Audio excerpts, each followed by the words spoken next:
Hello, कैसे हैं आप लोग? एजुकेशन धीरज स्टोरी में आपका स्वागत है। आज आपको मैं आज स्टूडेंट को कुछ बताना चाहता हूँ ख़ास बात कि पढ़ाई में मन कैसे लगाएं, है ना? मुझे सर्दी हो चुका है तो आवाज़ मेरी कम हो गई, इसके लिए मुझे माफ़ कीजिएगा। और चलिए अब स्टार्ट करते हैं। चलिए स्टार्ट। ओके। स्टूडेंट को जैसे आपको कभी लगता होगा कि मुझे कुछ समझ में नहीं आता है कि मैं कैसे पढूँ, मन कैसे लगाऊँ। शुरू में लगता है कि अपने आप को कमज़ोर साबित होती है, फोकस बढ़ाना चाहिए लेकिन फोकस नहीं हो पाता है। कुछ काम याद आ जाते हैं, जिस समय पढ़ने बैठूँ उस समय कुछ और काम आ जाता है, इसलिए सक्सेस नहीं मिल पाता है।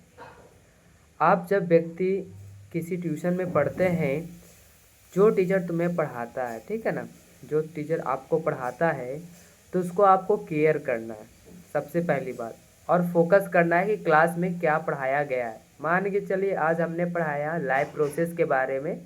10th का फर्स्ट चैप्टर है लाइफ प्रोसेस, है ना। तो आपने अच्छा से उसको पढ़ा, सर ने पढ़ाया आपको, तो आपको वहाँ पे फोकस होना चाहिए। या फोकस नहीं रहेगा तो आपको बहुत सारी चीज़ें समझ में नहीं आएगी। आपको सबसे पहले घर से पढ़ के जाइए, वहाँ पे फोकस कीजिए। अब फोकस करने के बाद घर पे आइए, उसी को बार बार रिवीजन कीजिए, नोट्स बनाइए, जीके जीएस क्वेश्चन बनाइए, ऑब्जेक्टिव बनाइए। ये पहली बात होगी। दूसरी बातें क्या है कि स्कूल या ट्यूशन जाने से नहीं होता है, खुद से सेल्फ स्टडी करनी पड़ती है। जब आपने आपको सेल्फ स्टडी नहीं कीजिएगा ना, तो आपके पूरे परिवार मतलब वही हुआ कि आपका पूरा सिचुएशन ख़राब हो सकता है। आजकल कोई भी व्यक्ति आज बड़ा जब बन रहा है तो अपने आप को सेल्फ स्टडी किया है ना। आप जितने भी मेरी बातें सुन रहे होंगे, ये सही है क्या गलत है आपको लग ही रहा होगा कि सही हो सकता है, क्योंकि सेल्फ स्टडी एक ऐसा चीज़ होता है कि आपको फ्यूचर में बहुत काम देता है। चोरी करके तो पास हो जाइएगा, लेकिन आपके पास सेल्फ स्टडी का हथियार नहीं रहेगा। कहने का ये हुआ कि आपके पास प्रैक्टिस नहीं रहेगा, आपको एक्सपीरियंस नहीं रहेगा, तो आप कभी भी कहीं भी सक्सेस नहीं हो पाइएगा।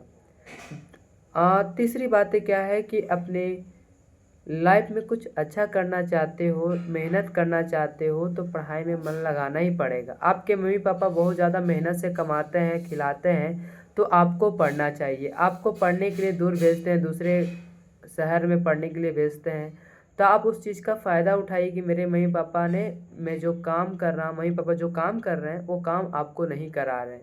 मान के चलिए आपको काम कराने लगे तो आपको बहुत ज़्यादा प्रॉब्लम होने लगेगी। इसलिए मम्मी पापा बाहर में रह के बेटा को पढ़ाते लिखाता रहता, लेकिन फिर भी माँ बाप का बात नहीं मानता है। मैं यही कहना चाहता हूँ स्टूडेंट लोग जो मेरी बातें सुन रहे होंगे, अपने मम्मी पापा की बहुत ज़्यादा केयर कीजिए, है ना। और पढ़ाई में मन लगेगा, क्यों नहीं लगेगा, क्योंकि आप घर को सिचुएशन को देखो कि मैं पढ़ने में कमज़ोर हूँ, मुझे कोई दिक्कत नहीं, मैं मेहनत करूँगा, है ना। आप मेहनत नहीं करना चाहते हैं, सोचते हैं कि ऐसी पास हो जाए। ज़रूरी नहीं कि ऐसी कोई भी पास हो रहा है। आज भी रेलवे में कोई भी है, बिहार पुलिस हो गया, बहुत सारे ऐसे बोर्ड हैं जो आपको बिना मेहनत कर ले बिना कुछ भी नहीं मिलने वाला। आज मैं अपना यूट्यूब चैनल खोला हूँ, मैं वीडियो नहीं डालूँगा कंसिस्टेंसी, तो मैं क्या ग्रो कर पाऊँगा? आप लोग मेरे पास सुन पाइएगा अच्छी बातें। तो मैं यही कहना चाहता हूँ आपको कि पढ़ाई में मन लगाइए और अपने परिवार को देखिए और सिचुएशन को समझिए और पढ़ाई कीजिए, आपका फ्यूचर शुभ होगा। तो ठीक है स्टूडेंट, मिलते हैं अगले वीडियो में। आपका दिन शुभ होना चाहिए और अपने पढ़ाई लिखाई को जारी रखिए, छोड़िए मत, है ना। ठीक है, मिलते हैं दूसरे वीडियो में। Good night.